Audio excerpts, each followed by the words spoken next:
إن الحمد لله نحمده ونستعينه ونستغفره ونؤمن به ونتوكل عليه ونعوذ بالله من شرور أنفسنا ومن سيئات أعمالنا من يهده الله فلا مضل له ومن يضلله فلا هادي له ونشهد أن لا إله إلا الله ونشهد أن سيدنا ونبينا وحبيبنا ومولانا محمد الذي أرسله كافة للناس بشيرا ونذيرا وداعيا إلى الله بإذنه وسراجا منيرا أما بعد فقد قال الله تعالى في القرآن المجيد أعوذ بالله من الشيطان الرجيم بسم الله الرحمن الرحيم اقتربت الساعة وانشق القمر وإن يروا آية يعرضوا ويقولوا سحر مستمر صدق الله العظيم وقال الله تعالى مخبرا وآمرا إن الله وملائكته يصلون على النبي يا أيها الذين آمنوا صلوا عليه وسلموا تسليما اللهم صل على سيدنا مولانا محمد وعلى آل سيدنا জবান ছেড়ে দিয়ে মুমিনদের মতো বহিল করবেন না, মহব্বতে বলুন আল্লাহুম্মা সাল্লি আলা সাইয়্যিদিনা মাওলানা মুহাম্মদ ওয়া আলা আলি সাইয়্যিদিনা মাওলানা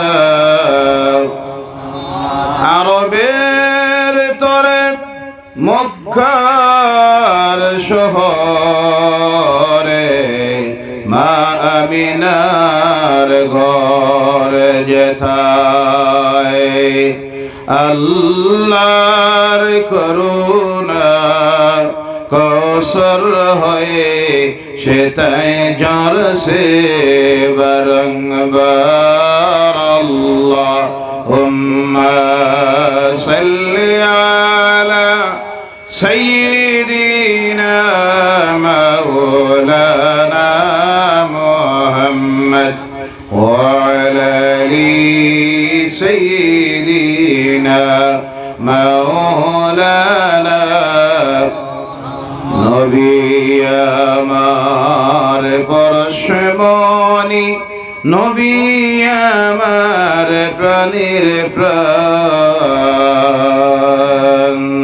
নবী দিকে দেখার লাগি মন হইয়াছে উতলা আল্লাহুম্মা সাল্লি আলা সাইয়্যিদিনা মাওলানা মুহাম্মদ ওয়া আলা আলিহি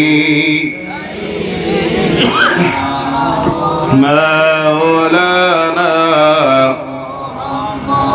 প্রত্যেকের সামনে ডানে বামে কিছু জায়গা খালি আছে না নাই? প্রত্যেকের সামনের খালি জায়গা, ডানে বামে যে জায়গাগুলো খালি আছে একটু চাপিয়ে আসুন। প্রত্যেকের সামনের দিকে চাপিয়ে আসুন। পিছনে দাঁড়ানো ভাইয়েরা যারা, তাদেরকে বসার জায়গা করে দেন। এবং আপনারাও খালি জায়গার দিকে ঢুকে যান, বসে যান। দাঁড়িয়ে কেন কষ্ট করতেছেন? অনেক জায়গা ভিতরে আছে, প্রত্যেকে ঢোকার চেষ্টা করুন। আল্লাহ প্রত্যেকে বসার জন্য তৌফিক দেয়। সকলে বলেন আল্লাহুম্মা আমিন। মহব্বতে আল্লাহর নামের জিকির করুন, চাপিয়ে আসুন।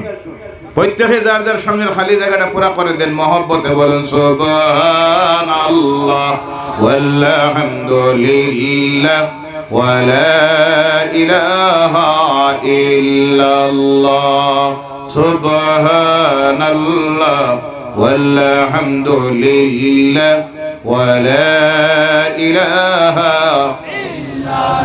حسبي ربي جل الله ما في قلبي غير الله نور محمد صلى الله لا إله إلا الله سبحان الله والحمد لله ولا إله لا إله إلا الله محمد رسول الله صلى الله عليه وسلم।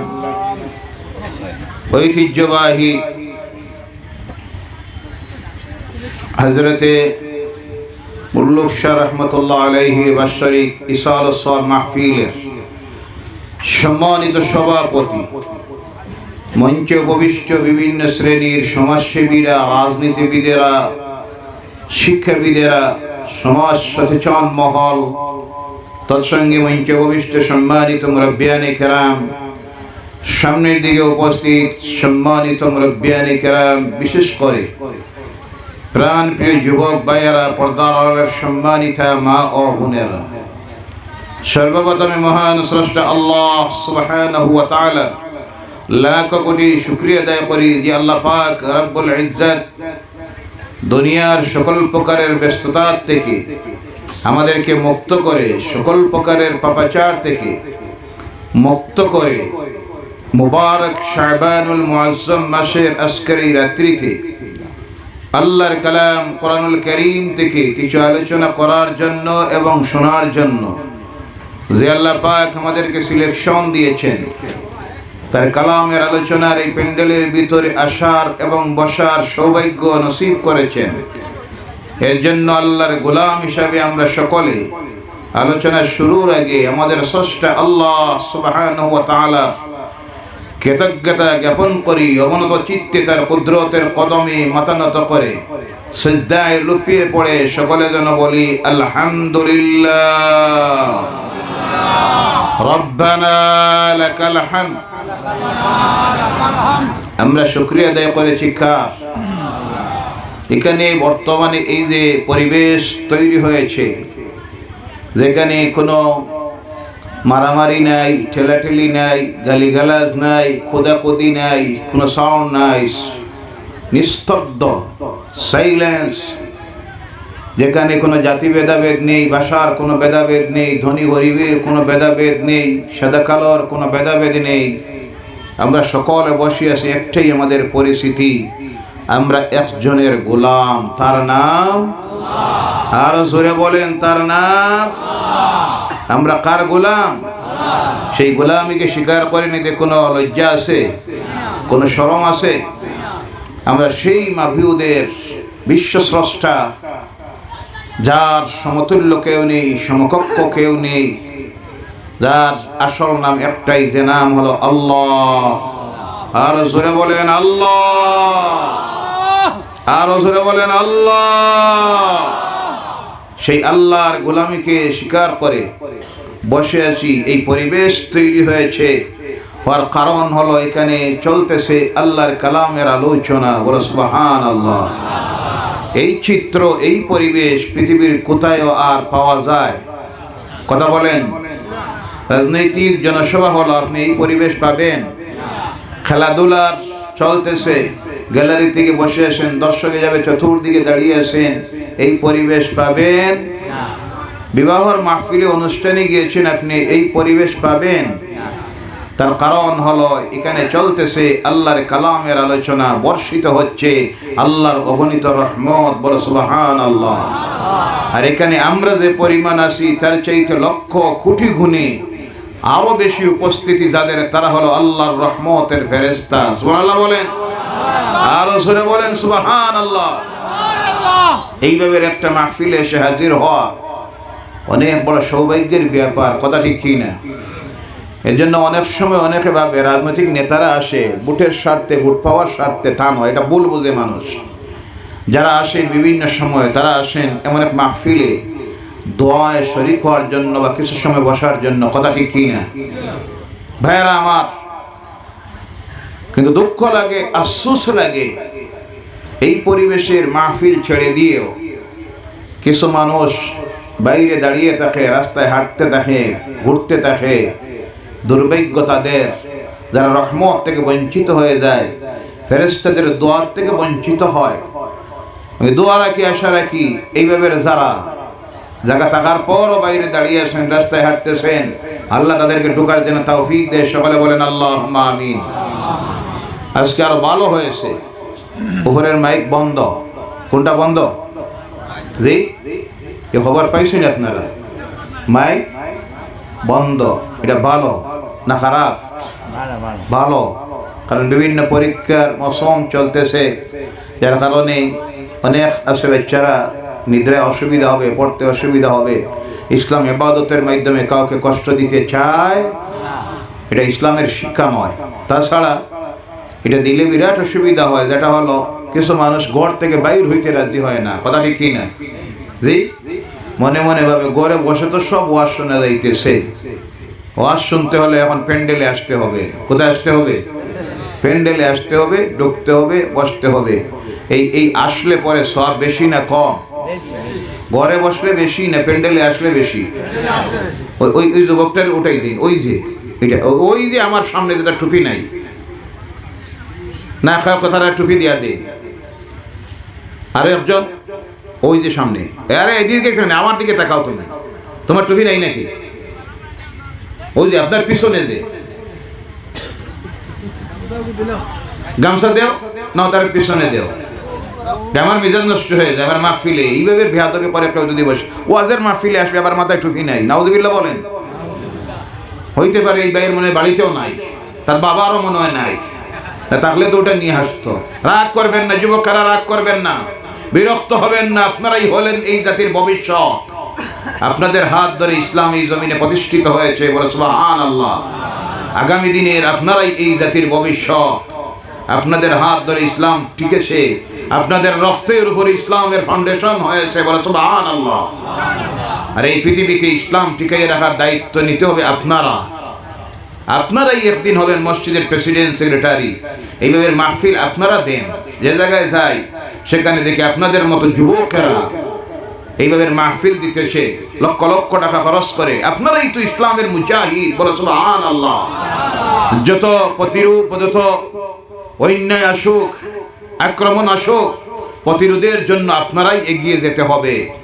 আল্লাহ পাক আপনাদেরকে রাসূলের সুন্নতের উপর আমল করা, প্রকৃত দিনদার ইমানদার হওয়া আমার যুবক ভাইদেরকে আল্লাহ যেন তৌফিক দেয়। সকলে বলেন আল্লাহুম্মা আমিন।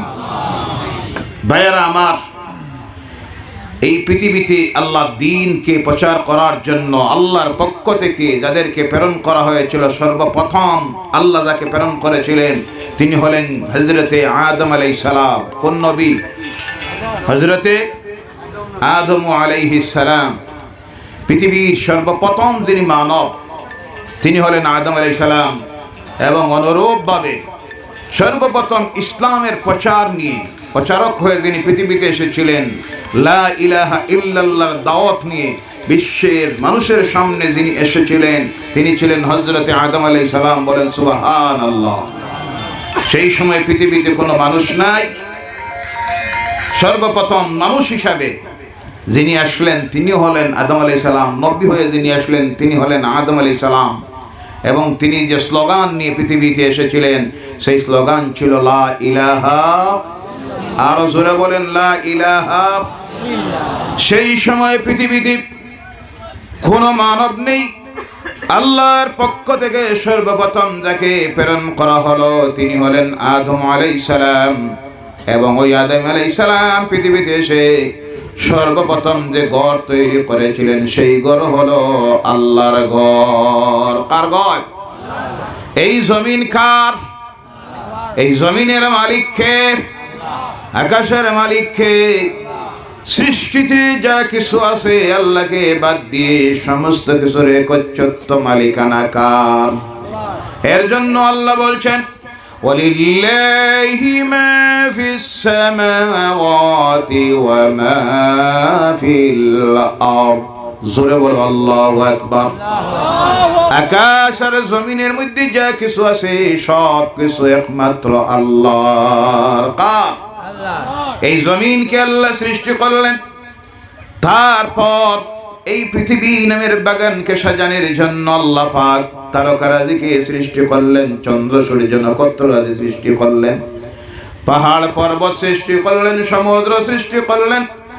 করার পর আল্লাহ রাব্বুল আলামিনের ইচ্ছা হলো এই জমিনের মধ্যে তার সৃষ্টির সবচাইতে আশরাফুল মাখলুককে প্রেরণ করবেন। আল্লাহ তখন ফেরেশতাদের সঙ্গে আলোচনা করলেন যে কথা আল্লাহ পাক তার কালাম কোরআনুল কারীমের মধ্যে আল্লাহ বলছেন ওয়াইজ ক্বালা রাব্বুকা লিল মালাইকাতি ইন্নী জাইলুম ফিল আরদি খলিফা। বলো সুবহানাল্লাহ। আল্লাহ যখন আলোচনা করলেন তার ফেরেশতাদের সঙ্গে এই জমিনে তার প্রতিনিধি প্রেরণ করার জন্য, আল্লাহ সেই আলোচনা করে এই পৃথিবীতে যাকে প্রেরণ করলেন তিনি হলেন হযরতে আদম আলাইহিস সালাম। পৃথিবীর সর্বপ্রথম মানব এবং পৃথিবীর সর্বপ্রথম নবী। এবং তিনি যে স্লোগান তখন পৃথিবীতে এসে সর্বপ্রথম উচ্চারণ করলেন সেটা হলো লা ইলাহা। যে ধর্ম নিয়ে তিনি আসলেন সে ধর্মের নাম হলো ইসলাম। সুবহানাল্লাহ বলেন। পৃথিবীর সর্বপ্রথম ধর্ম কোন ধর্ম? ইসলাম। এর আগে পৃথিবীতে কোনো ধর্মই ছিল না, মানুষও ছিল না। আমার বলার উদ্দেশ্য হলো আদম আলাইহিস সালাম জমিনে আসলেন, উনি চলে গেলেন, আবার পৃথিবীর মানুষ যখন গুমরাহির রাস্তায় চলে গেল, আল্লাহ বলে গেল, আল্লাহর নাফরমানিতে লিপ্ত হয়ে গেল, তখন আরেকজন নবী আল্লাহ জমিনে প্রেরণ করলেন। এইভাবে এক নাগাড়ে একজনের পর আরেকজন নবী আল্লাহ পাক এই জমিনের মধ্যে দিলেন। দিতে দিতে গিয়ে সর্বশেষ বিশ্ব মানুষের জন্য আল্লাহর পক্ষ থেকে সর্বশেষ নবী হিসাবে যাকে আল্লাহ প্রেরণ করলেন তিনি হলেন জনাবে মুহাম্মদুর রাসূলুল্লাহ সাল্লাল্লাহু আলাইহি ওয়াসাল্লাম। এক নাগাড়ে 1,24,000 মতান্তরে 2,24,000 নবীরা এই পৃথিবীতে এসেছিলেন আল্লাহর দ্বীনের প্রচারক হয়ে। যিনি প্রবর্তক হলেন তিনি হলেন আদম আলাইহিস সালাতু ওয়াস সালাম। ওই নবীদেরকে আল্লাহ যখন প্রেরণ করেছিল তারা আল্লাহর প্রেরিত, এই কথা দুনিয়ার মানুষ বোঝার জন্য আল্লাহর পক্ষ থেকে তাদেরকে বিশেষ একটা পাওয়ার, একটা ক্ষমতা দেওয়া হয়েছিল, যেই ক্ষমতার নাম হলো মুজিজা। কোনটা? অসম্ভব কোনো কাজকে করে তারা দুনিয়ার মানুষের সামনে তুলে ধরতেন, যাতে করে পৃথিবীর মানুষ দেখে বুঝতে পারে এরা সাধারণ মানুষ নয়, আপনার আমার মতো মানুষ নয়, এরা সিলেকশন প্রাপ্ত আল্লাহর পক্ষ থেকে। বলো সুবহানাল্লাহ। সমস্ত নবীদেরকে আল্লাহ বিশেষ একটা মুজিজা দিয়েছিল। এক একজন নবীকে আল্লাহ এক মুজিজা দিয়েছিল। হযরতে দাউদ আলাইহিস সালাতু ওয়াস সালামকে আল্লাহ মুজিজা দিয়েছিল। লোহার জিনিস, কোন তৈরি লোহার জিনিসে যখন তিনি হাত দিয়ে ধরতেন তার হাতের উত্তাপে ওই লোহা গলে গলে মোমবাতির মতো হয়ে যাইত। সুবহানাল্লাহ। আর জোরে বলেন সুবহানাল্লাহ। হযরতে ঈসা আলাইহিস সালামকে আল্লাহ বিশেষ মুজিজা দিয়েছিল। জন্মগত কোনো অন্ধ যখন ওর কিনারার মধ্যে যাইত, হাত দিয়ে তিনি যখন মোছা দিতেন, তার চোখের মধ্যে দেওয়া মাত্র সেই মানুষটা সুস্থ হয়ে যাইত। সুবহানাল্লাহ। কুষ্ঠ রোগে আক্রান্ত কোনো মানুষ ওর কিনারায় যাওয়া মাত্র যখন তিনি হাত দিতেন, ওর গায়ে দেওয়া মাত্র সুস্থ হয়ে যাইত। মূসা আলাইহিস সালামকে আল্লাহ ক্ষমতা দিয়েছিল, ওর মধ্যে ছিল হাতের মধ্যে একটা লাঠি থাকতো, যখন প্রয়োজন হতো যেখানে তিনি তাকে ব্যবহার করতেন। নীল নদের মাঝে ছেড়ে দিলেন, 12টা রাস্তা তৈরি হয়ে গেল। সুবহানাল্লাহ বলেন। ফেরাউনের জাদুকরদের সামনে যখন ছাড়লেন, সেই লাঠি বিরাট সাপ হয়ে গেল। পাহাড়ের ভিতরে স্ত্রী সন্তানকে নিয়ে মুসিবতে পড়েছেন, আগুনের প্রয়োজন, তখন আগুন পাবে কোথায়? তখন ওই হাতের লাঠিটা দিয়ে যখন পাহাড়ের গাছের পাতার মধ্যে লাগালেন, লাগানি মাত্র লাঠির অগ্রভাগ থেকে আগুন তৈরি হয়ে গেল। সুবহানাল্লাহ। এইভাবে এক একজন নবীকে আল্লাহ এক একটা মুজিজা দিয়েছিল। হযরত ইউসুফ আলাইহিস সালামকে আল্লাহ মুজিজা দিয়েছিল সৌন্দর্যতা, যার সৌন্দর্যতায় বিভোর হয়ে মিশরের মহিলারা তাদের হাত কেটেছিল, সামান্য তারা টের পায় নাই।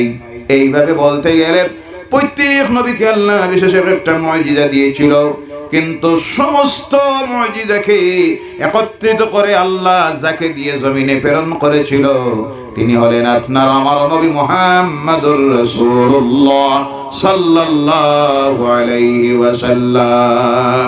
সূরা বলো সুবহানাল্লাহ।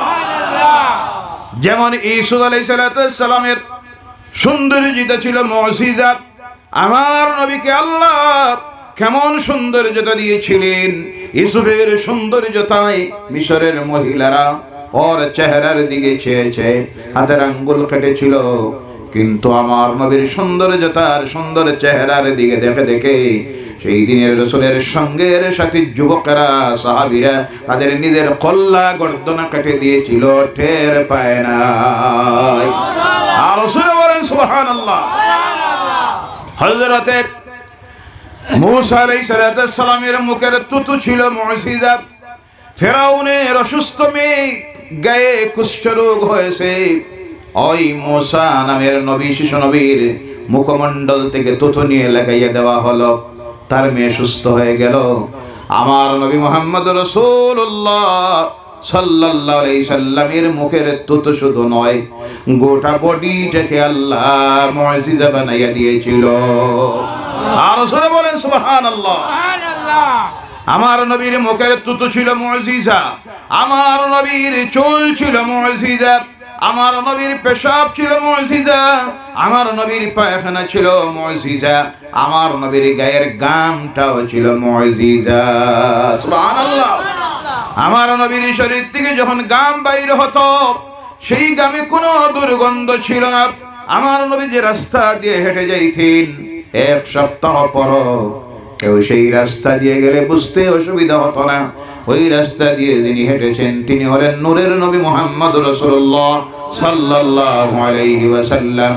তখন ওই রাস্তা থেকে মিশকে আম্বরের ঘ্রাণ আসতো। আর রাসূল বলেন সুবহানাল্লাহ। ও আমার ভাইরা, আমার নবীর পেশাব জীবনে দুনিয়ার কোনো মানুষ দেখে নাই। সুবহানাল্লাহ বলেন। আমার নবীর পায়খানা পর্যন্ত দুনিয়ার কোনো মানুষ দেখে নাই। আমার নবী যখন পেশাব করতেন, পায়খানা করতেন, আমার আল্লাহ পাক মাটিকে নির্দেশ দিয়েছিল, করা মাত্র মাটি তা বক্ষণ করে নিত। ও আমার ভাইরা, ফেরাউনের মুখের তুতু যখন লাগতো গায়ে গিয়ে, মূসার মুখের তুতুয়ে সুস্থ হয়ে গেল ফেরাউনের মেয়ে। আর আমার নবীর মুখের তুতুর পাওয়ার দেখেন। সেই পাহাড়ের গুহার ভিতরে আবু বকর রাদিয়াল্লাহু তাআলা আনহু ঢুকেছেন। সত্য একটা ছিদ্র তিনি বন্ধ করে দিয়েছেন, একটা মাত্র ছিদ্র রয়ে গেছে। দেখলেন গায়ের কাপড় খুলে যদি এটা বন্ধ করতে যাই তাহলে আমি উলঙ্গ হয়ে যাব, আমার সত্রে আওরাত বাইর হয়ে যাবে। এই চিন্তা করে নিজের পায়ের গোড়ালি দিয়ে ছিদ্রটা বন্ধ করে দিয়ে আল্লাহ রাসূলকে ডাক দিলেন, ইয়া রাসূলুল্লাহ ভিতরে চলে আসুন। সারা দিনের ক্লান্ত, সারা রাত্রির ক্লান্ত, আল্লাহর হাবিব 5200 ফুট উপরের সেই গুহায় গিয়ে উঠেছেন। সুবহানাল্লাহ বলেন। কাফের মুশরিকদের ডরে আর ভয়ে 5200 ফুট উচ্চতার গুহার ভিতরে গিয়ে ঢুকেছেন। আবু বকরের উরুর উপরে মাথা রেখে একটু বিশ্রাম নিতেছেন, ঘুম এসে গেছে। তখন এই ছিদ্র দিয়ে একটা সাপ বাইর হইতে চায়। সে হলো হযরতে মূসা আলাইহিস সালাতু ওয়াস সালামের উম্মত। কার উম্মত? মূসা আলাইহিস সালাতু ওয়াস সালামের উম্মত। মূসা আলাইহিস সালাম এইবার একটা আসনে বসে তাওরীত তিলাওয়াত করতেন। কোনটা? তাওরীত। সেই তাওরীতে ছিল আমার নবীর নাম 70 বার আর মূসার নাম ছিল 7 বার। কতবার? 7 বার। তিলাওয়াত যখন করে তার নবীর প্রতি ভালোবাসা দেখাইতে গিয়ে আমার নবীর সঙ্গে বেয়াদবি করে বসলো। আমার নবীর 70টা নামের উপরে কলম চালাইয়া দিল, কলম দিয়ে কাটলো। 70 নম্বর নামের উপরে যখন কলম চালাইছে আমার আল্লাহর জাতের বরদাস্ত হয় নাই। বলে সুবহানাল্লাহ। এই নবী সেই নবী যে নবীর শানে কেউ বেয়াদবি করলে আল্লাহর জাতের সহ্য হয় না। বলে সুবহানাল্লাহ। কারণ আল্লাহ নিজেই তো বলেছে ওয়ারাফা'না লাকা যিকরাক। সুবহানাল্লাহ বলেন। আপনার মর্যাদাকে আমি সুউচ্চ মর্যাদায় উন্নীত করব। সুবহানাল্লাহ। ভাইরা আমার, কলম যখন চালাইছে সঙ্গে সঙ্গে আল্লাহ পাক তার আকৃতিকে বিকৃত করে দিয়েছেন।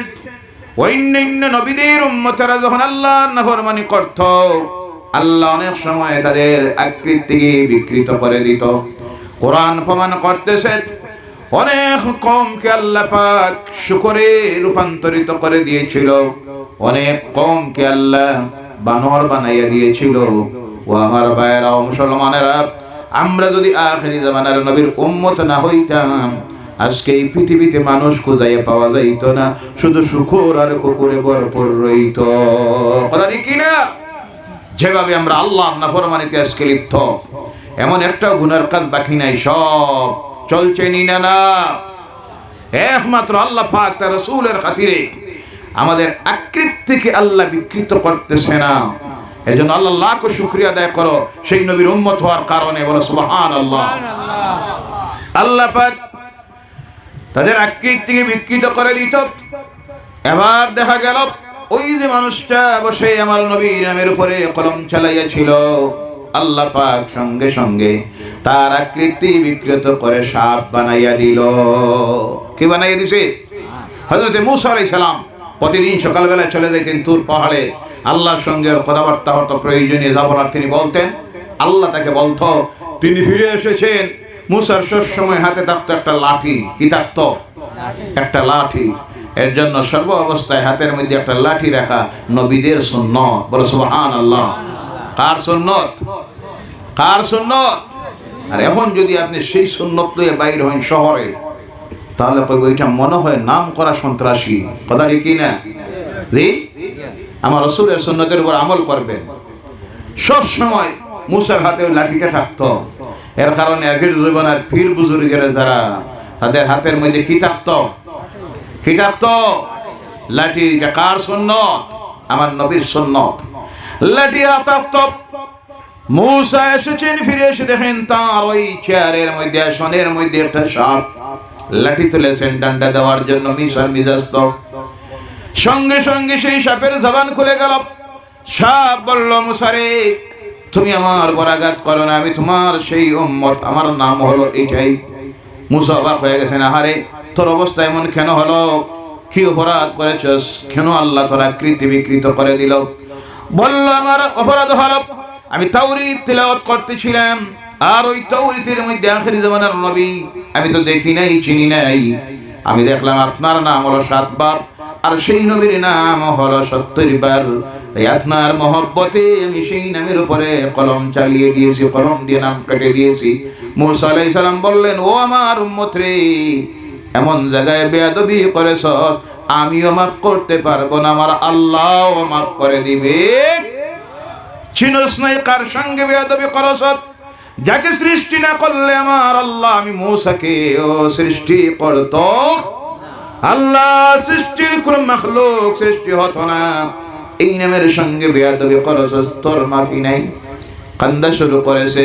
মুসা আল্লাহর কাছে আরজ করে, আল্লাহ বলেন, মুসা রে, একটা কাজ করা যায়, আমি তার হায়াতটা বাড়াইয়া দিব। তাকে বলে দেও মক্কার পশ্চিমের একটা পাহাড়, সেই পাহাড়ে যেন সে চলে যায়, আমার ফেরেশতারা তারা দেখাইয়া দিবে ওই পাহাড়ের মধ্যে একটা গুহা আছে, সেই গুহায় আমার নবী একদিন এসে আশ্রয় নেবেন।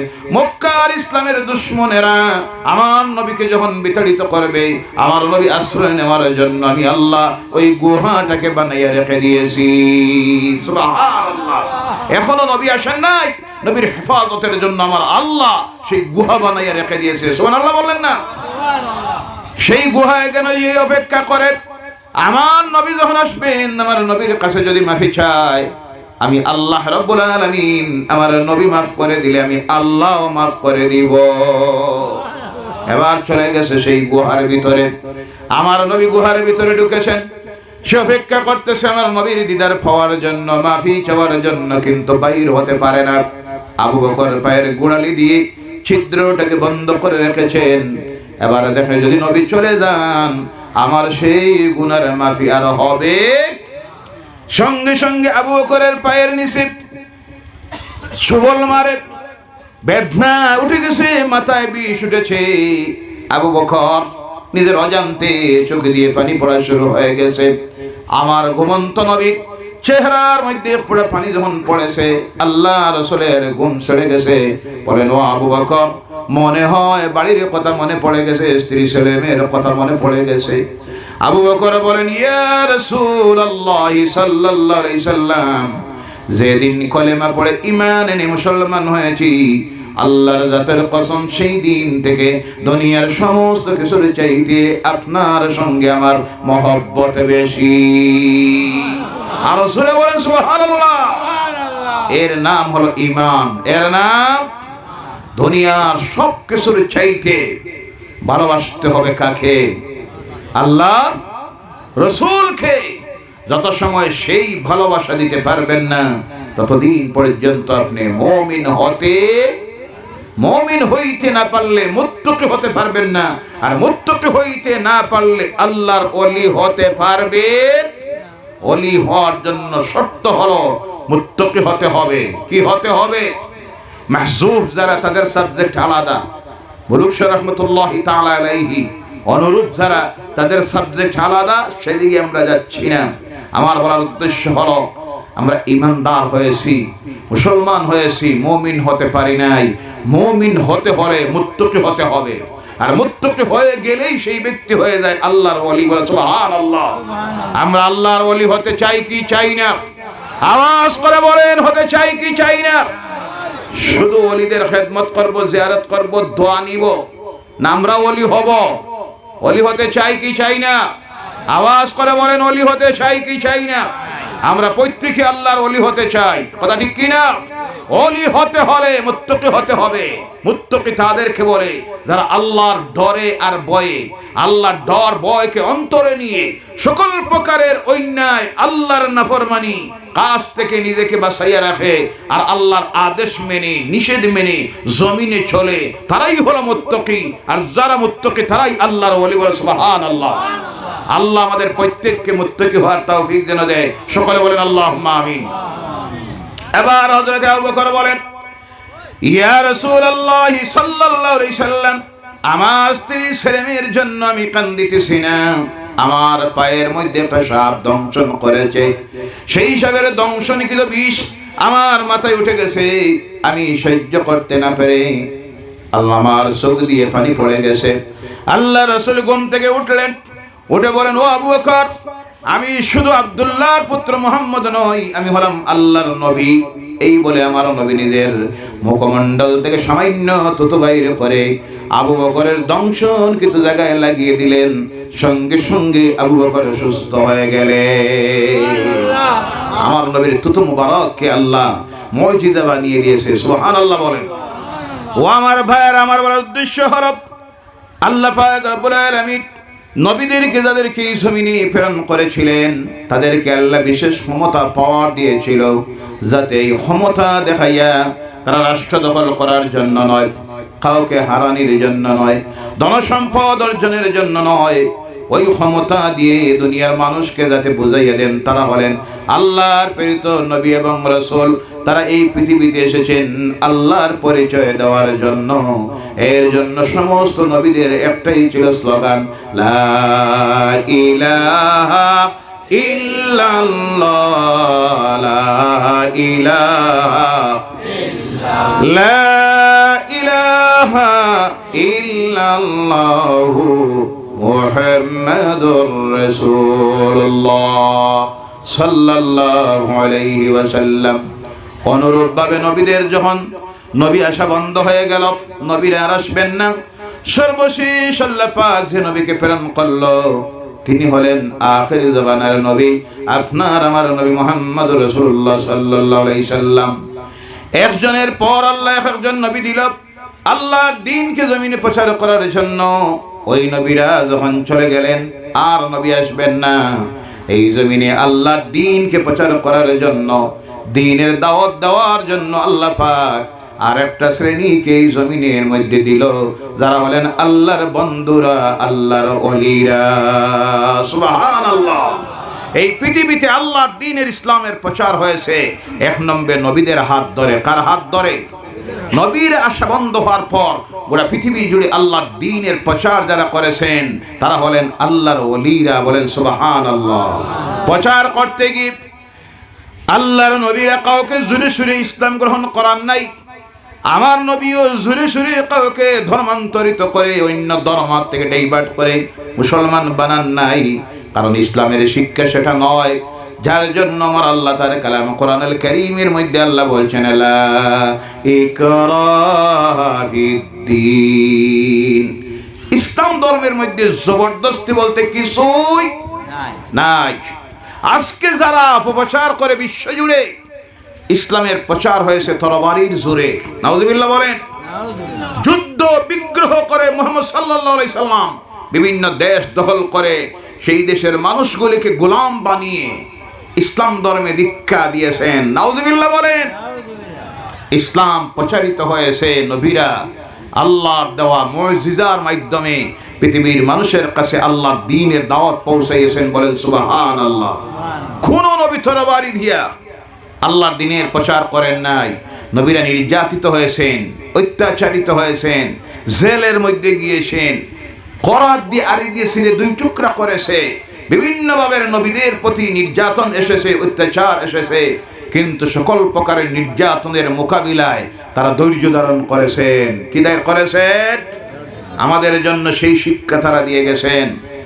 নির্যাতিত হব ইমানদার যারা, দিনদার ধারা, সেই নির্যাতনের সময় তাদেরকে মনোবল হারালে হবে না, তারা তখন ধৈর্য ধারণ করতে হবে। কি করতে হবে? ধৈর্য ধারণ করতে হবে। এবং তখন তারা সাহায্য চাইতে হবে কার কাছে? আওয়াজ করে বলেন, কার কাছে? তখন যদি তারা ধৈর্য ধারণ করে, আল্লাহ বলছেন ইন্নাল্লাহা মা'আস সাবিরিন, আমি তখন ধৈর্যশীলদের সাথে থাকবো। ইসলামের ইতিহাস প্রমাণ করেছে যেখানেই ধৈর্য সেখানেই সফলতা, আর যেখানে মিজাজ গরম সেখানে বিফলতা। আমরা ধৈর্য ধারণ করার এই মুহূর্তে বিশ্ব মুসলমান তথা ভারতীয় মুসলমানের সবচেয়ে বড় আদর্শ যেটা নবীদের কাছ থেকে গ্রহণ করে আজকে আমলে আনতে হবে, সেটা হলো ধৈর্য ধারণ। কি ধারণ? আওয়াজ করে বলেন, কি ধারণ? ধৈর্য ধারণ করতে হবে। রাগ করলে হবে না, মিজাজ গরম করলে হবে না। আল্লাহর নবীর আমাদেরকে শিখাইয়া দিয়ে গেছেন মুসিবতের সময় ধৈর্য ধারণ করব। কথাটা কার? ভাইরা আমার, আল্লাহর হাবিব আল্লাহর নবীরা ধৈর্যের মাধ্যমে আল্লাহর দ্বীনের দাওয়াত দিয়েছিলেন। ধৈর্য ধারণ করার কারণে আল্লাহ রিজাল্ট দিল কি? দেখেন আজকের এই যে তাইফ, সেই তাইফের ইতিহাস আপনাদের অনেকের জানা আছে। আমার নবী সেখানে গিয়েছিলেন, অত্যাচারিত হলেন, লাঞ্ছিত হলেন, পাথরের আঘাতে একবার নয়, দুইবার নয়, তিনবার বেহুশ হয়ে পড়েছিলেন।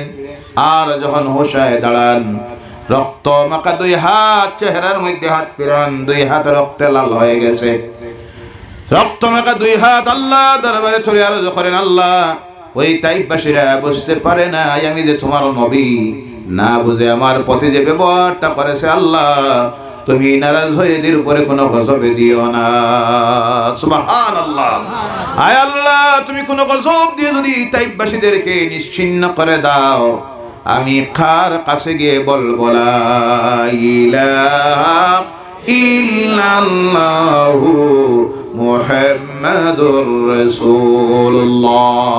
সেই দিন আল্লাহর হাবিব নির্যাতনের শিকার হলেন, রক্ত ঝরল তাইফের জমিনে। ও মুমিন মুসলমানরা, জেনে রাখবেন এই মুমিনদের রক্তের মূল্য আল্লাহর কাছে আসে না নাই। মুমিনের রক্ত যে জমিনে ঝরে যায়, সেই জমিনে আল্লাহর দ্বীন কায়েম হয়ে যায়। বলো সুবহানাল্লাহ। মুমিনদের রক্ত যে জমিনে ঝরে যায়, সেই জমিন আল্লাহ তার দ্বীনের জন্য কবুল করে নেয়। তার বাস্তব প্রমাণ তাইফের জমিনে আমার নবী আক্রান্ত যখন হলেন, রক্ত ঝরল, তাইফবাসীরা তাহার জায়গা দিল না, পানি চাইলেন, এক ফোঁটাও পানি দিল না। বলল, আমরা যদি তোমাকে এক ফোঁটা পানি দেই আর আবু জেহেল যদি শুনে, তাহলে মক্কা দিয়ে আমাদের ব্যবসা বাণিজ্যের রাস্তা বন্ধ করে দিবে, তাই আমরা এক ফোঁটাও পানি দিতে পারবো না। কিন্তু আমার নবীর রক্ত ঝরে গেল, আল্লাহ কবুল করে নিল তাইফকে ইসলামের জন্য। ও আমার ভাইয়েরা মুসলমানেরা, আজকে যখন আমি অনেক সময় সেই তাইফের জমিনে যাই, যাওয়ার পরে আমার মনে পড়ে ওই জায়গাটার মধ্যে গিয়ে যখন দাঁড়াই, সেই জায়গাটা আজও সেই স্মৃতি বহন করতেছে। আমার নবীর রক্ত ঝরেছিল যে জায়গায়, আজও সুরক্ষিত অবস্থায় আছে। ওখানে যাওয়ার পর আমার মনে পড়ে, আহারে এই জমিন তো একবার ছিল সেই জমিন যেখানে লা ইলাহা ইল্লাল্লাহ বলার অপরাধে আমার নবীকে 3 বার বেহুশ হইতে হয়েছিল। কিন্তু ধৈর্য ধারণ করার কারণে সেই জমিন আল্লাহ আজকে এই জমিন বানাইয়া দিয়েছেন, যেই জমিনে লা ইলাহা ইল্লাল্লাহর বিরোধিতা করার একটাও নাই। সুবহানাল্লাহ নাই? আর রাসূল বলেন সুবহানাল্লাহ। ধৈর্যের ফল, কিসের ফল? ও ভারতের মুসলমানেরা, এই ভারতের ইতিহাস পর্যালোচনা করে দেখেন। এই ভারতের স্বাধীনতার আন্দোলন যখন শুরু হলো, কথা আগে বলেছি, আবার বলছি, এই ভারতে স্বাধীনতার আন্দোলন যখন শুরু হলো, বিভিন্ন আন্দোলন হলো, কিন্তু দেশ তো স্বাধীন হয় না। দেশের জনগণ ব্রিটিশদের গোলামির জিঞ্জিরে আবদ্ধ। সেই সময় ভারতবর্ষের আল্লাহর ওলিরা, উলামায়ে কেরামরা যখন দেখলেন স্বাধীনতা আসতেছে না, তখন তারা যখন স্বাধীনতা আন্দোলনের জন্য ঝাঁপিয়ে পড়লেন, উলামায়ে কেরামরা, মুমিনেরা, আল্লাহর ওলিরা যখন তাদের রক্ত দেওয়া শুরু করলেন, সঙ্গে সঙ্গে তাদের রক্তের বিনিময়ে আল্লাহ ব্রিটিশদের গোলামির জিঞ্জির থেকে এই দেশটাকে স্বাধীন করে দিল। সুবহানাল্লাহ। এই দেশের স্বাধীনতা এসেছে মুসলমানদের রক্তের বিনিময়ে, আলিম ওলামাদের পীর বুজুর্গদের রক্তের বিনিময়ে। বলো সুবহানাল্লাহ। এর জন্য সবচেয়ে বেশি এই দেশের সঙ্গে মহব্বত যাদের, তারা কারা? আমরা। কারা? জোরে বলেন, কারা? আমরা। কিন্তু আফসোস লাগে, দুঃখ লাগে, আজকে আমাদেরকে বলা হয় আমরা নাকি দেশদ্রোহী। নাউজুবিল্লাহ বলেন। আমাদের নাকি দেশের সঙ্গে মহব্বত নাই, দেশের প্রেম আমাদেরকে শিখাতে কেউ হবে। এই দেশের প্রেমে আমাদের ওলামায়েরা, পীর বুজুর্গেরা রক্ত দিয়েছেন, হাজার হাজার শহীদ হয়েছেন।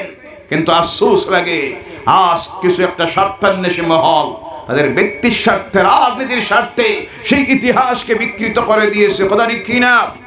কিন্তু জেনে রাখবেন, আজ যে মুসলমানের রক্তের বিনিময়ে এই দেশ স্বাধীন হয়েছিল, তাদের উত্তরসূরি ওলামায়ে কেরাম, পীর বুজুর্গেরা, তাদের আওলাদেরা এখনো জমিনে আছে না নাই?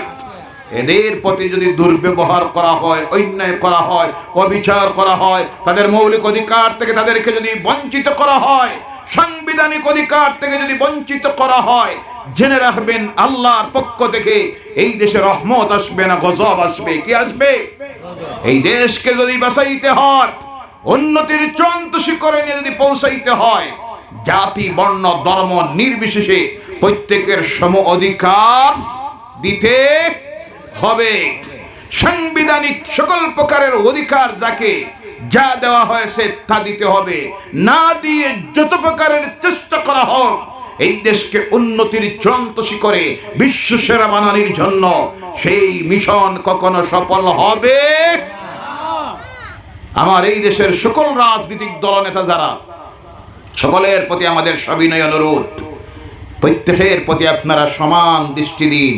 প্রত্যেকের সম অধিকার দিন, প্রত্যেকের সাংবিধানিক অধিকার দিন। তাহলে দিলে এই দেশে শান্তি আসবে, এই দেশের উন্নতি ত্বরান্বিত হবে, একদিন এই দেশ বিশ্বসেরা ভারত হবে। আমরা সেটা চাই কি চাই না? কথা বলেন, আমরা চাই কি চাই না? আল্লাহ পাক আমাদের সকলকে সেইভাবে চলার জন্য তৌফিকটা দেয়। সকলে বলেন আল্লাহুম্মা আমিন।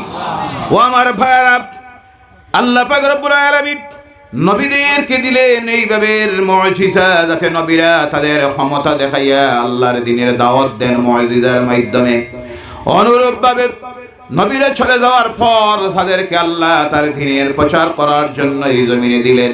যাদের হাত ধরে আল্লাহ দ্বীনের প্রচার এই পৃথিবীতে হয়েছে তারা হলেন আল্লাহর ওলিরা। কারা? আল্লাহর ওলিরা। আর আল্লাহ তাদেরকে বিশেষ একটা ক্ষমতা দিয়েছিল, যেই ক্ষমতার নাম হলো কারামত। কোনটা? কারামত। তারা সেটা দিয়ে বুঝাইয়া দিতেন আমরা সাধারণ মানুষ নয়, আমরা নবীও নয়, রাসূলও নয়, কিন্তু আমরা হলাম আল্লাহর মায়ার বান্দারা, আল্লাহর বন্ধু। বলো সুবহানাল্লাহ। যার প্রমাণ আজকের এই হিন্দুস্তানে ইসলামের প্রচার তরবারি জোরে হয় নাই, আল্লাহর ওলিদের হাত ধরে আল্লাহর দ্বীনের প্রচার হয়েছে। এবং যার মাধ্যমে হয়েছে তিনি হলেন সুলতানুল হিন্দ হযরতে খাজা গরিব নওয়াজ রাহমাতুল্লাহ আলাইহি। বলো সুবহানাল্লাহ। বাংলার জমিনে যার হাত ধরে ইসলামের প্রচার হয়েছে তিনি হলেন হযরতে শাহজালাল ইয়ামানি রাহমাতুল্লাহি তাআলা আলাইহি। বলো সুবহানাল্লাহ। কোন যুদ্ধ করে তারা ইসলামের প্রচার করেন নাই, তরবারি দিয়ে ইসলামের প্রচার করেন নাই। আজকে অপপ্রচার করা হয়। এই ভারতে ইসলামের যখন প্রচার হয়েছে, কিছু সংখ্যক জালেম শাসকেরা ইসলাম প্রচার করতে এসে অন্য ধর্মের লক্ষ লক্ষ মানুষ মেরেছেন, হাজার হাজার মন্দির ধ্বংস করেছেন। মিথ্যা কথা এর চাইতে বড় ইন্টারন্যাশনাল মিথ্যা আর হতে পারে না। এই দেশ শাসন করলো ১৫০০ বছর মুঘল সম্রাটেরা, যারা আল্লাহর দ্বীন মেনে চলতো, কোরআন মেনে চলতো, এবং সমস্ত দুই অপশন বাদ দিয়ে সকল মুঘল সম্রাটের ইতিহাস পড়লে গিয়ে দেখা যায় ওরা এক একটা সাধারণ মুসলমান ছিল না, সব ছিল আল্লাহর ওলি। বলে সুবহানাল্লাহ। বাদশাহ শাহজাহানের জীবনী পড়ে দেখেন, আওরঙ্গজেবের জীবনী পড়ে দেখেন, সারা রাত্রি নামাজে দাঁড়াইয়া কাটাইয়ে দিত, তাহাজ্জুদ পড়ে পড়ে রাত্রিতে কান্দে কান্দে কাটাইয়ে দিত। বলেন সুবহানাল্লাহ। এই ভারতে ইসলামের প্রচার হলো হযরতে খাজা গরিব নওয়াজ রাহমাতুল্লাহি তাআলা আলাইহি। আল্লাহর ওলিরা যেখানে গিয়ে আল্লাহর দ্বীনের প্রচার করেন সেই সিলেকশনটা তারা পান। নবীরা সিলেকশন পায় আল্লাহর কাছ থেকে, আর আল্লাহর ওলিরা সিলেকশন পায় আল্লাহর হাবিব মুহাম্মদ রাসূলুল্লাহ সাল্লাল্লাহু আলাইহি সাল্লামের কাছ থেকে। বলো সুবহানাল্লাহ। কে কোন জায়গায় গিয়ে আল্লাহর দ্বীনের দাওয়াত দিবেন সেটা মদিনার হাবিবের অফিস থেকে তাদেরকে সিলেকশন দেওয়া হতো। সুবহানাল্লাহ বলেন। হযরত খাজা গরিব নওয়াজ রাহমাতুল্লাহি তাআলা আলাইহি পারস্যের মানুষ, মদিনাতুল মুনাওয়ারায় আল্লাহর হাবিবের রওজা মুবারকের কিনারায় গিয়ে বসে আছেন, ধ্যান করতেছেন। আল্লাহর হাবিব স্বপ্ন যুগে বলে দিলেন, ও খাজা গরিব নওয়াজ, তুমি ওই মদিনায় বসে থাকলে হবে না, তুমি চলে যাও এমন জায়গায় যে জায়গার নাম হলো হিন্দুস্তান, আজকের ভারতবর্ষ, ইন্ডিয়া। কোনটা? কোনটা? ইন্ডিয়া। এখন ইন্ডিয়া রয়েছে না বদলিছে? জি, বদলিতেছে আর বদলিতেছে। আচ্ছা, যাই হোক, তুমি সেখানে যাও। সেই জায়গার মানুষগুলি গুমরাহির রাস্তায় চলে যাইতেছে। আল্লাহ বলে গিয়েছে, তাদের রব বলে গিয়েছে, তাদের নিজ তৈরি বিভিন্ন দেবদেবতার সামনে গিয়ে তারা শিরকিতে লিপ্ত হচ্ছে, কুফরিতে লিপ্ত হচ্ছে। এদের সামনে তুমি গিয়ে আল্লাহর দ্বীনের দাওয়াতটা পৌঁছাইয়া দাও। এবার রওনা করেছেন হযরত গরিব নওয়াজ মদিনাতুল মুনাওয়ারা থেকে ইরাক, ইরান হয়ে আফগানিস্তান, পাকিস্তান হয়ে তিনি এসে প্রবেশ করলেন আজকের এই ভারতবর্ষের সেই যে আজমির, সেই আজমির শহরে। আসার পর আল্লাহর দ্বীনের প্রচার আল্লাহর ওলিরা কিভাবে করেছিলেন দেখেন। আল্লাহর ওলিদের দায়িত্ব ছিল আল্লাহর দ্বীনের প্রচার করা।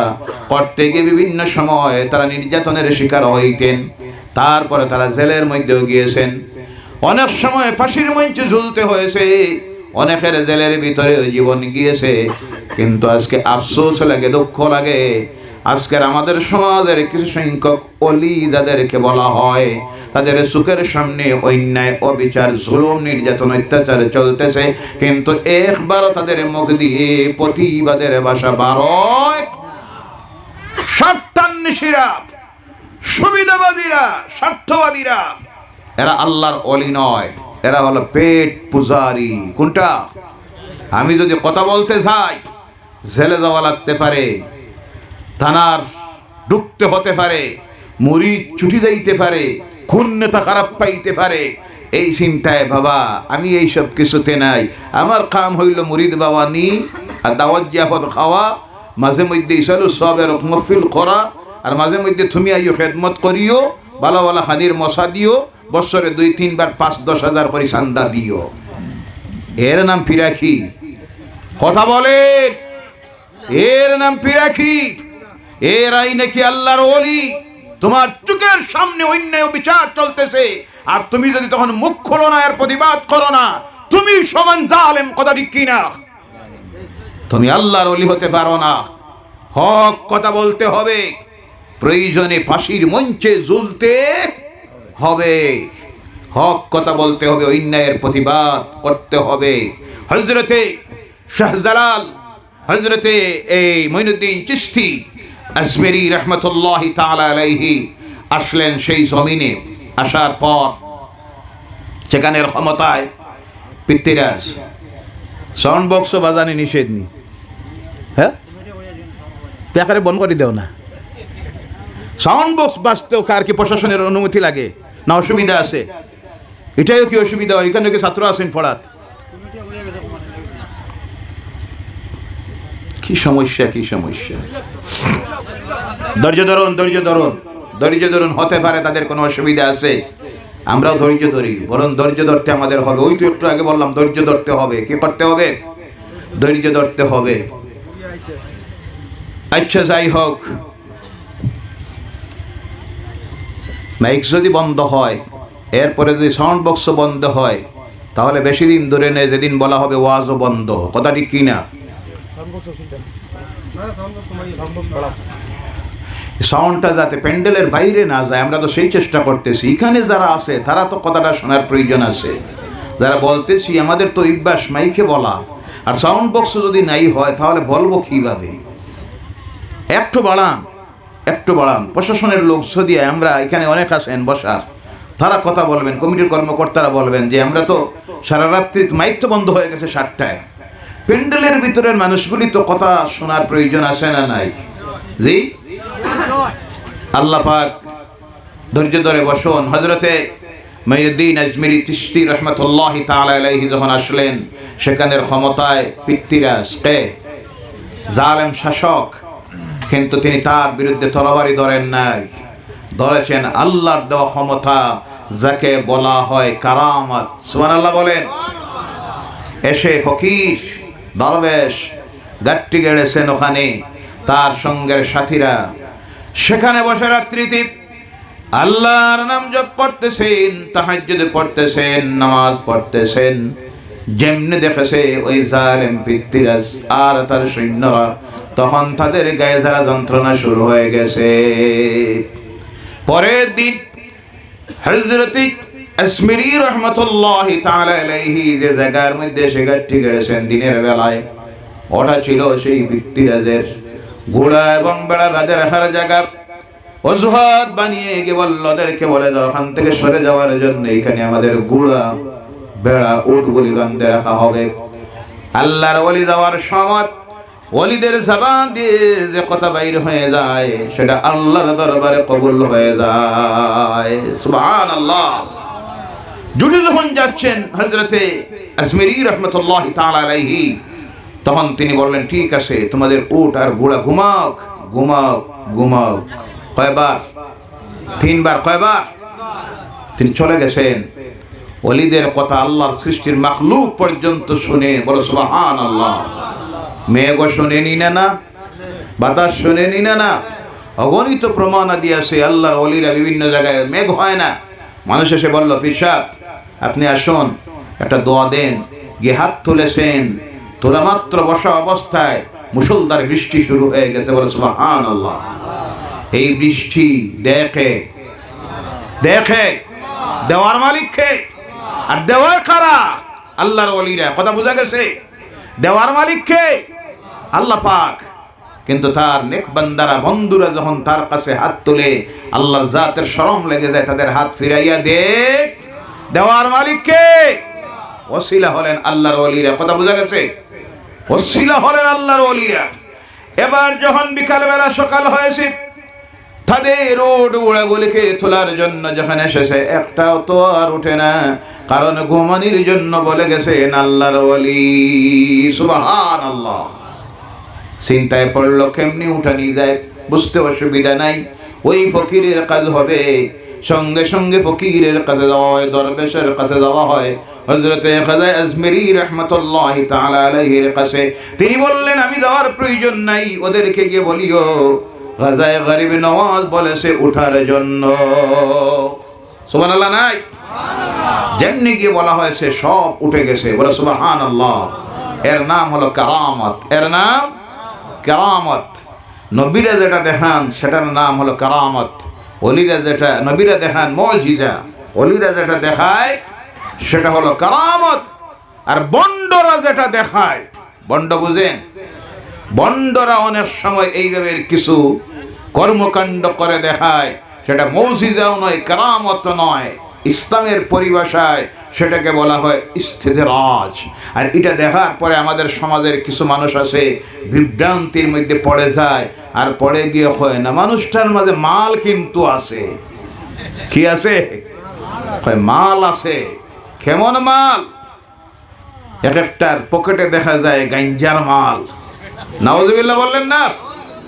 পকেটে গাঞ্জা, মাথায় চুলের জটা। কোনটা? চুলের জটা, গাঞ্জার গন্ধ, ডুল তবলা। নাউজুবিল্লাহ বললেন না? এই সব ভণ্ডদের সঙ্গে ইসলামের কোনো সম্পর্ক, আহলে সুন্নাতুল জামাতের কোনো সম্পর্ক। কিন্তু আফসোস লাগে, কিছু সংখ্যক ওলামায়ে কেরামরা ওই গণ্ডগুলিকে পাশে বসাইয়া দিয়া অনেক সময় মানুষকে বিভ্রান্ত করে নিজের ব্যক্তির স্বার্থে। কয় আল্লাহর ওলি গৌস কুতুব চিনছই না আপনারা? বলেন নাউজুবিল্লাহ। সে চিনতে পারে নাই, আলেম নামের জাহিল হওয়ার কারণে সে চিনতে পারে নাই। এটা আল্লাহর ওলিও নয়, মাসজুফও নয়, বন্ড। কি? দুনিয়া বুঝে, সব বুঝে, বিবিও বুঝে, বাচ্চা বুঝে, ভিডিও বুঝে, গাঞ্জাও বুঝে, 500 টাকার নোটও বুঝে। শুধু বুঝে না নামাজ। কয় নামাজ আমরা লাগি না, আপনারা বুঝতে না। এটা এই বুঝার আপনাদের জ্ঞান নাই। আপনারা শরীয়তের মানুষ, আমরা হইলাম মারেফতের মানুষ। আমি বলি তুমি মারেফতের মানুষ নয়, তুমি মরার ফতের মানুষ। কোন ফতের? জাহান্নামের রাস্তা ধরেছ, হেদায়েতের রাস্তায় ফিরে আসো। মাহজুব যারা, তাদের সাবজেক্ট আলাদা। যেমন ছিলেন হযরতে বুলুক শাহ রাহমাতুল্লাহি তাআলা আলাইহি। তিনি 500 টাকার নোট বুঝতেন। তিনি কি স্ত্রী বুঝতেন, ছেলে বুঝতেন, মেয়ে বুঝতেন, ঠান্ডা বুঝতেন, গরম বুঝতেন? কথা বলবেন? কিছুই না। বৃষ্টি চলতেছে, বুলুক শাহর খবরই নেই সপ্তাহ দিন কোথায়। কথা ঠিক কিনা? এদের সাবজেক্ট আলাদা। যে সমস্ত বন্ডরা দুনিয়া বুঝে, সব বুঝে, কিন্তু নামাজ পড়ে না, আমরা লাগি নামাজ মাফ। নাউজুবিল্লাহ নাই? এদের সঙ্গে কোনো প্রকারের সম্পর্ক রাখবেন না। ইসলামে এদের কোনো স্থান নাই। এদের একটাই পরিচয়, বন্ডের দল। কিসের দল? এদের থেকে এই সমাজকে, জাতিকে আল্লাহ যেন হেফাজত করে। সকলে বলেন আল্লাহুম্মা আমিন। হযরত খাজা আজমেরি রাহমাতুল্লাহি তাআলা আলাইহি তখন কি করলেন? চলে গেছেন তিনি ওই জায়গা ছেড়ে দিয়া। পরের দিন ওর সঙ্গের সাথীরা আজকের যায় না সাগর, তার মধ্যে ওযু করেন, গোসল করেন। দেখা মাত্র তাদের বিরক্ত লেগে গেছে, কারণ এক শ্রেণীর মানুষ মন মস্তিষ্কই নষ্ট হয়ে গেছে। ইসলামের কোনো ভালো কাজও দেখলে তাদের ভালো লাগে না, গায়ে জ্বালা যন্ত্রণা করে, আসে না নাই? তখন দেখা গেল তারা ওযু করেন, গোসল করেন, ইস্তিনজা করলে ভাইরা অবাক হলেন। মানুষ যদি কেউ কাউকে দেখতে না পারে, তার যে কোনো কাজ দেখলে তার গায়ে জ্বালা জ্বালা করে নিনে না। একদিন ঘটনার চক্রে এক জায়গায় আমি এই পেশাব করতে হলো। পেশাব করে যখন ইস্তিনজা করতে গেলাম, সেখানে কোনো টয়লেটের ব্যবস্থা নাই। তো একটা পুষ্করিণীর কিনারায় গিয়ে অনেক দূরে কিছু মানুষ দেখলাম, এখানে পর্দাও আছে, অস্থায়ী পর্দার ব্যবস্থা আছে। ইস্তিনজা করলাম, করার পরে কিছু যুবকেরা এসে বলল, আপনি এখানে ইস্তিনজা করলেন, ওটা পুষ্করিণীর পানিটাকে তো অপবিত্র করে দিলেন। কে করে দিলেন? গোটা পুষ্করিণীর পানি অপবিত্র করে দিলেন একজনের ইস্তিনজার কারণে। আচ্ছা, একটু কিছু সময়ের পর দেখি অনেক যুবকেরা, পুরুষেরা, একটু দূরে মহিলারা এসে গোসল করতেছে। কি করতেছে? পুষ্করিণীতে নামিয়া। আমি একটু আগে গিয়ে বললাম, ভাইয়ারা, একজনের ইস্তেঞ্জায় যদি পুষ্করিণী অপবিত্র হয়, ওই যে যারা এখন নেমে স্নান করতেছেন, এখন কি পুষ্করিণী পবিত্র হইতেছে? জি, কি হইতেছে? পবিত্র কি হইতেছে? আসল কথা হলো, যারে দেখতে না পারি তার সকল কাজে দোষ দরি। শ্লোক আছে না নাই? যারে আমি দেখতে পারি না তার প্রত্যেকটা কাজে হলো দোষ ধরা। ভাইরা আমার, যখন উনি এই অজু করলেন, সঙ্গের সাথীরা এসে বলল, আপনি এখানে অজু করবেন না। তিনি বললেন, ঠিক আছে। এবার অনুরোধ রাখলেন, যদি অনুমতি দেও শুধু 1 লোটা পানি নিব। তারা বলল, নিবেন? তিনি বললেন, এখন না, বিকালবেলায় আমি নিব। রাত্রিতে তাহাজ্জুদ নামাজ পড়ার জন্য 1 লোটা পানি নেওয়ার অনুমতি নিলেন। রাত্রি যখন হয়েছে, খাজা ইয়াসফিরি রহমাতুল্লাহি তাআলা আলাইহি তার নিজের ব্যবহৃত লোটাটা ওই আয়না সাগরের কিনারায় এনে ধরেন, আর ধরে বলেন, ও আয়না সাগরের পানি, আমি মঈনুদ্দিন বলতেছি, এই লোটার ভিতরে ঢুকে যা। আরো আসতে কর সুবহানাল্লাহ, আরো জোরে বলো সুবহানাল্লাহ, সুবহানাল্লাহ, সুবহানাল্লাহ। সকাল হয়েছে, পানি ডুববো নিনা না। এই পানি কার কথায় চলে? আর আল্লাহর বন্ধুদের কথা মানে নিনা না। আল্লাহ তার কুল মাখলুককে বলে দিয়ে